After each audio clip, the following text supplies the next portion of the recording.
Ini Bahalul, dia memang tak tahu apa benda pun. Kan? Aku pun tak faham. Dia sedar tak? Dia duk cakap apa tau? Dia duk kata kita ni hanya memikir nak buat projek mega. Tak fikir pasal rakyat. Dia ni bengap ke apa?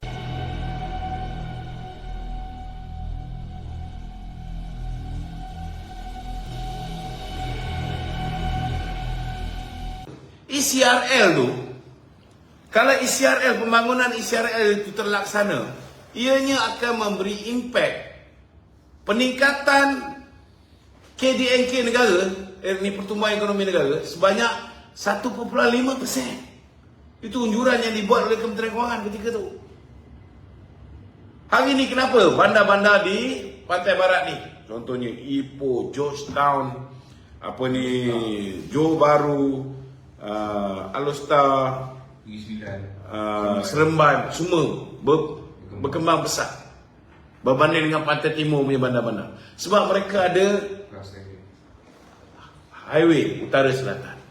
Mereka ada kereta api daripada Perlis sampai ke Johor. Itu sebab kita nak buat di pantai timur.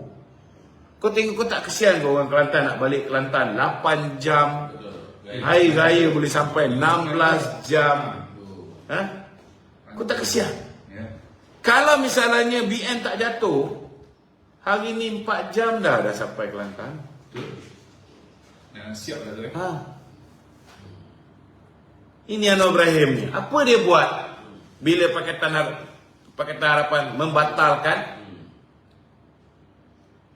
ECRL? Apa dia buat? Dia tak buat apa-apa. Dia diam.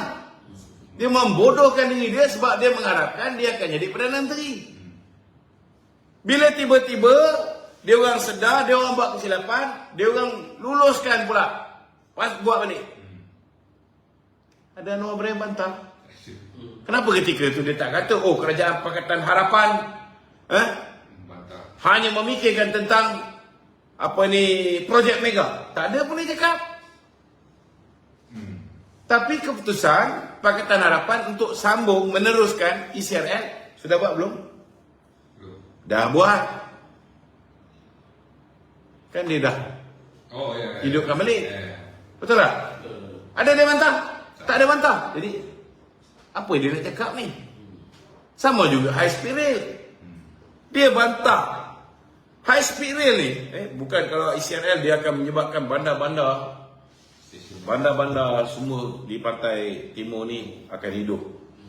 Kemudian rakyat-rakyat di sana tak payah lagi hantar orang pergi bekerja di Kuala Lumpur. Dia orang takkan travel, tak perlu travel. Dia orang akan ada peluang pekerjaan di tempat masing-masing. Industri kecil sederhana, buat wow ke, buat gasing ke, apa semua kali. Pelancong bukan hanya pergi ke Kuala Lumpur lepas ni. Pelancong bukan hanya pergi ke Sabah, Pulau Sipadan ke, ataupun pergi ke Georgetown ke. Pelancong akan setiap hentian tu, Kota Baru, Kuala Terengganu, Kemaman, semuanya akan hidup. Pelancong akan sampai. Peluang pekerjaan bertambah. Lepas tu kita tengok high speed rail. Selama hari ni orang pergi landing di Changi Airport nak pergi Singapore. Bila dia landing Changi Airport, kos hotel di sana mahal. Kos makan di sana 3 kali ganda kita. Nak shopping di sana kecuali barang-barang elektronik, beli handphone ke apa, murah sikit. Yang lain mahal. Tapi kalau ada high speed rail ni, 1.5 jam dah sampai Singapore.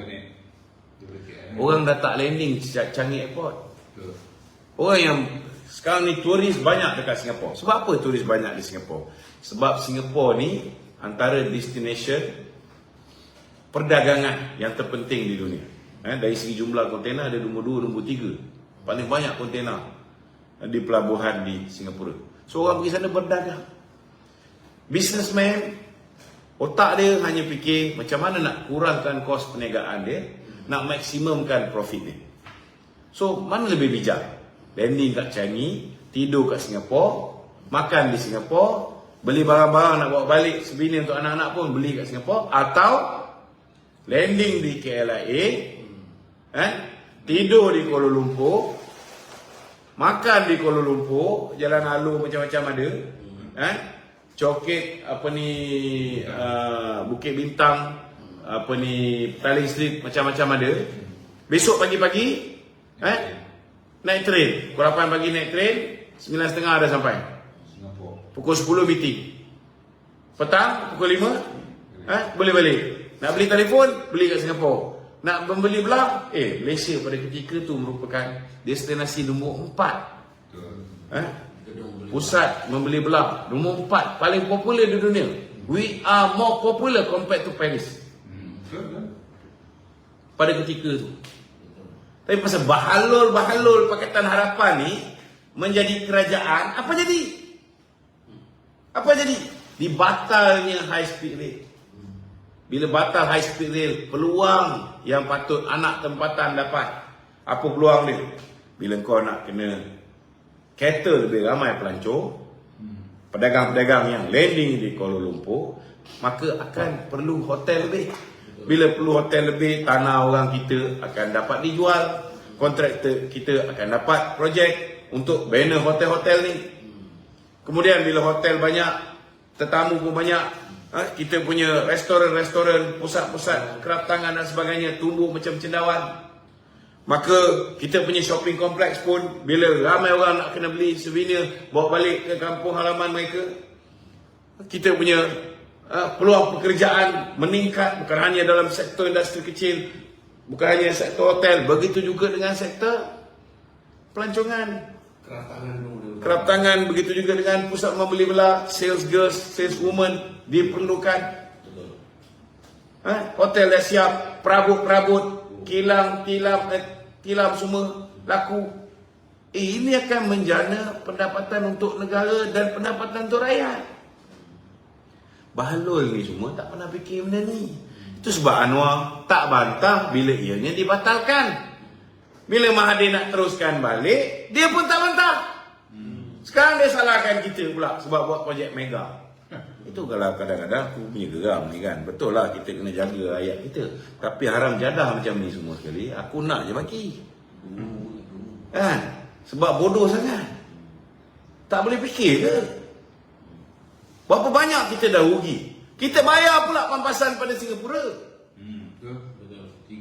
Datang pula mak si tumpuk ni, ya Allah Akbar, lagi bahalul. Tumpuk pula kata kita nak sambung teruskan ECRL, high speed rail, dengan syarat daripada Johor, daripada Singapura pergi ke KLIA dulu, Pencong.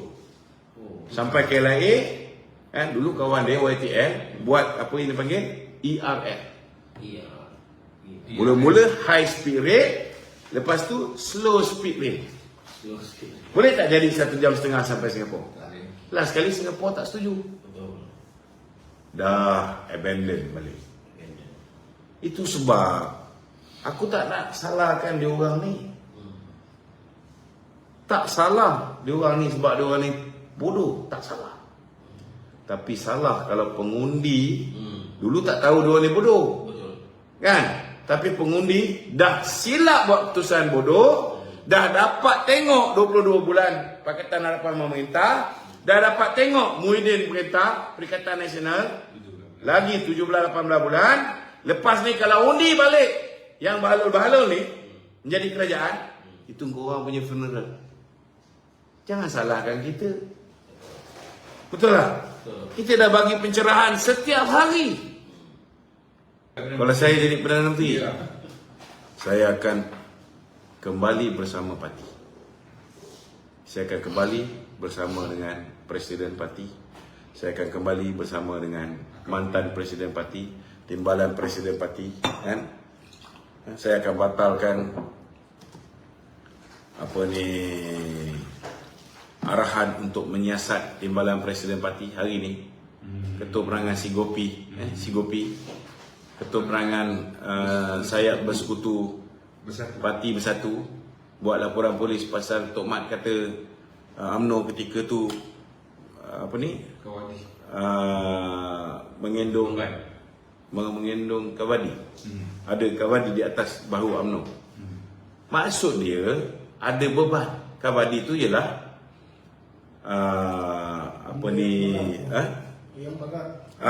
sesuatu yang ada berat diletakkan di atas bahu ketika berlakunya taipusam. Ini ritual masyarakat Hindu. So dia refer Kavadi itu sebagai bebanah. Ada memikul. Maknanya UMNO ada memikul sesuatu pada ketika tu. Itu pun dia kata Tok Mat nak pergi pecah belahkan kaum lah apa benda. Buat report polis. Jadi jangan bawa benda-benda yang mengaku ni kembali bersama parti. Aku akan bubarkan besok lusa aku bubar parlimen. Lepas tu aku akan minta dengan Dato' Zahid, okey, kawan-kawan saya ni tolonglah bagi tempat. Bagi tempat. Kalau Dato' Zahid tak setuju pun tak apa. Dato' Zahid dah setuju aku jadi PM. Aku lantik lah dia orang ni jadi senator lepas ni. Apa masalah? Betul tak? Yang penting kerajaan tu nanti ialah kerajaan yang dikuasai oleh Barisan Nasional secara bersendirian. Kalau kita nak kerjasama dengan musuh pun lepas ni, make sure we can form the government alone. Kalau nak dapatkan two-third, kita terpaksa bersama dengan orang lain, tak apa. Sebab kita boleh memerintah mengikut acuan kita sendiri. Kalau dia orang sekat jalan tak setuju dengan kerajaan aku, boleh mampu kau lah. Betul tak? Dia ugut, nak keluar, keluarlah. Kita boleh cari partner baru kalau nak kekalkan 2/3.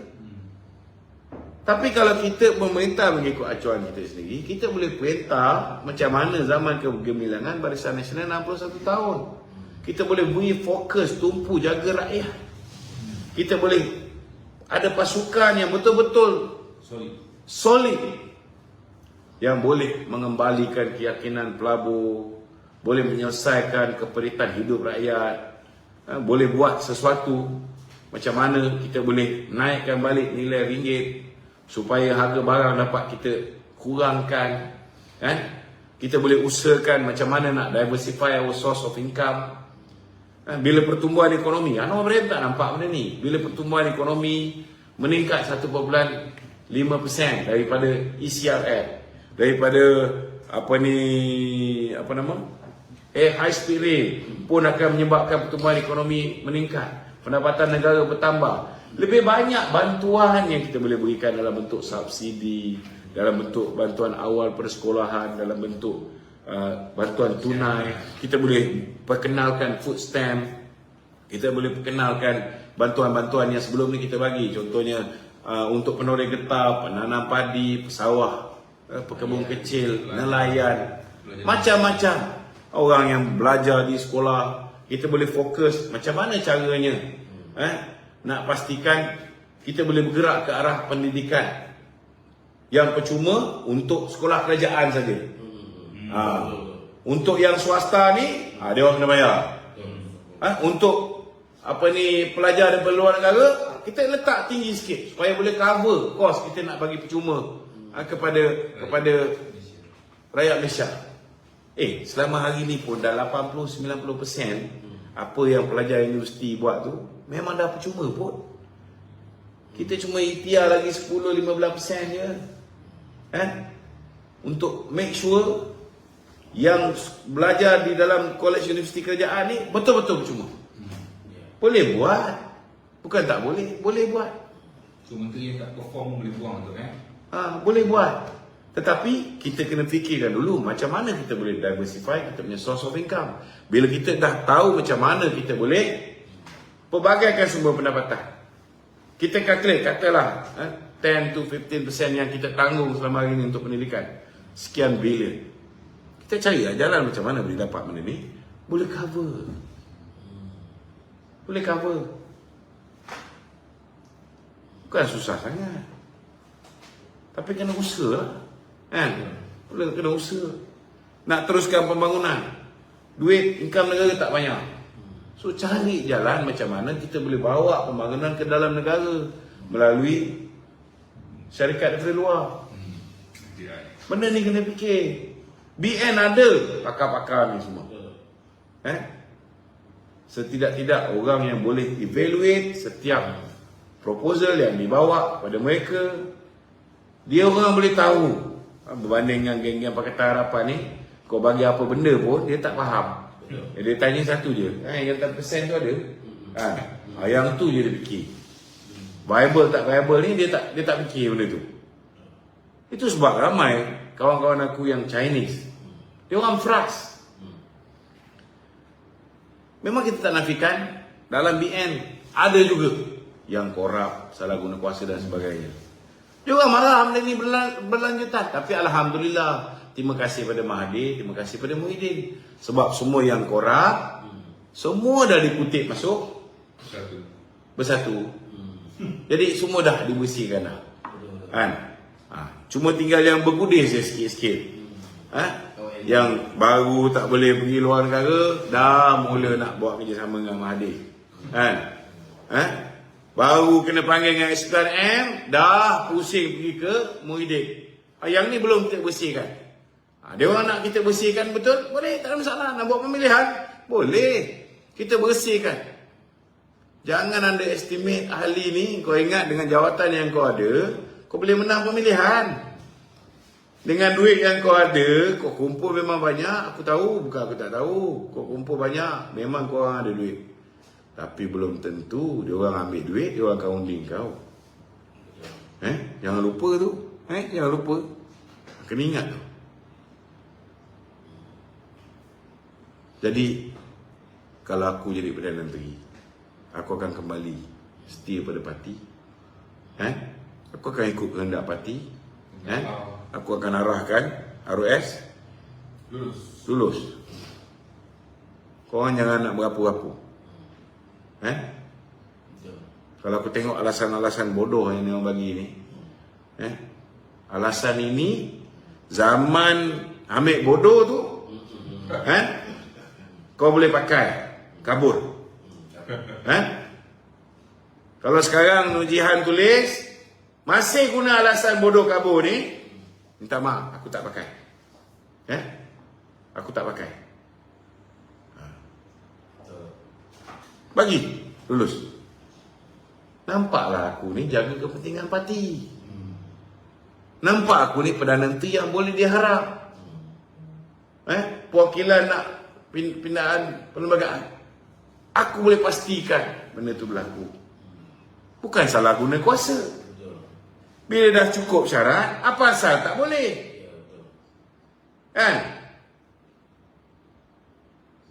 Bubar parlimen. Takkan nak tunggu sampai ekonomi teruk. Bila ekonomi teruk, orang sekarang ni banyak orang tak berakal. Semua mengundi ikut emosi. Jadi bila orang tak berakal, yang pedihnya kehidupan makin lama makin susah. Kadang-kadang orang yang anak nak masuk universiti pun tak lepas. Anak orang lain masuk universiti lepas. Anak dia ada 5A, anak dia baru 3A. Anak aku tak dapat. Padahal aku ni penyokong UMNO. UMNO juga kena.